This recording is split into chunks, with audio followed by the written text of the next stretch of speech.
Hi, welcome to 5 Minutes of Torah with the BI Rabbi. I am Rabbi Adam Stein. You can see me in my office here. A bottle of whiskey that's just sat there for a very long time. My rabbi license plate thing there, a nice piece of art. And you're welcome to come visit whenever you like. Just having my coffee from our leftover from our daily morning minyan breakfast.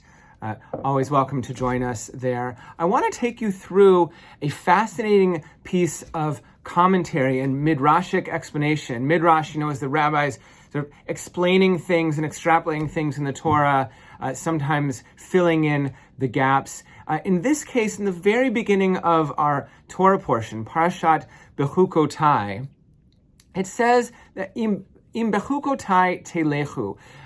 If you follow my laws, or if you walk in the path of my laws, and we'll talk about this more this Shabbat. This really great word telechu. If you go or walk or follow.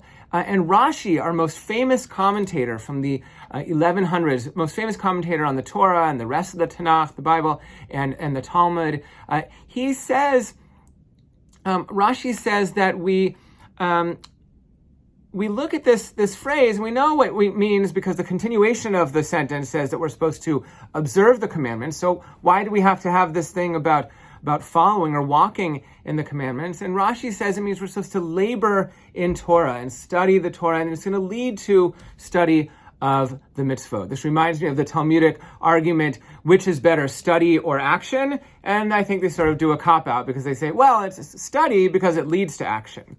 Well, they really want to say both are important. But Rashi actually, I don't want to insult Rashi in any way, but he doesn't come up with so many things on his own. Usually, he is quoting one of the collections of Midrash, such as Midrash Rabbah, or in this case, I believe it's Vayikra Rabbah, or Leviticus Rabbah. And what it says in that text is it gives us several quotations. Okay, so it says God says in Vayikra Rabbah, I'll give you rains in the book of Leviticus. I'll give you rains in their proper times. Okay, so that we get the rains for our crops, which is so important for an agricultural agrarian society. And so the Midrash says we're hereby taught that the Holy One, blessed be He, that God, HaKadosh Baruch Hu, yearns that Israel toil in Torah, sort of like we toil in the land. And then they quote Psalms. Would that my people heeded me and Israel walked in my ways, like this verse from our Torah portion today and tomorrow, Im bechukotai telechu, that we walk. And so quoting Psalms, in an instant I would humble their foes and against their oppressors turn my hand. Then quoting Isaiah, would that you heeded my mitzvot. Then your peace would be like a river and your righteousness like waves of the sea. Beautiful. And your seed would be like that of the sand. All these rewards that we would get for heeding the mitzvot, but again with seeds, connecting with agriculture like our holidays do.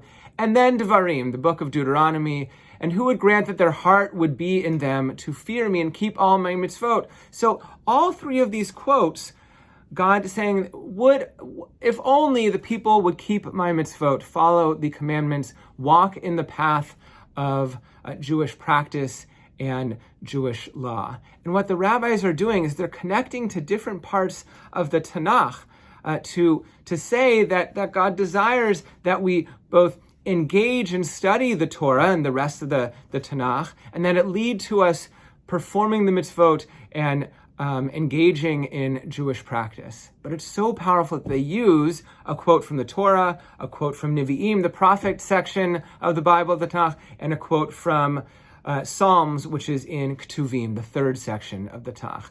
They make their proof by using quotes from all three sections of the Tanakh. Such a powerful thing that they do to make their point.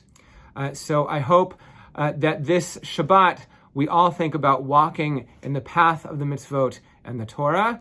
And I want to tell you that speaking of the Torah, we celebrate the revelation, the giving of the Torah, Shavuot, amazingly already next Saturday night, not tomorrow night, but next week. We're doing this program with Har El in West Van and with Temple Shalom, and it's hosted here at Beth Israel. And I hope to see you tonight at our first Shabbat with a Difference service of the year. If you're not coming to the dinner, if you're not signed up, you're welcome to come to the service. It'll be a great service with Sulam providing the music. Shabbat Shalom.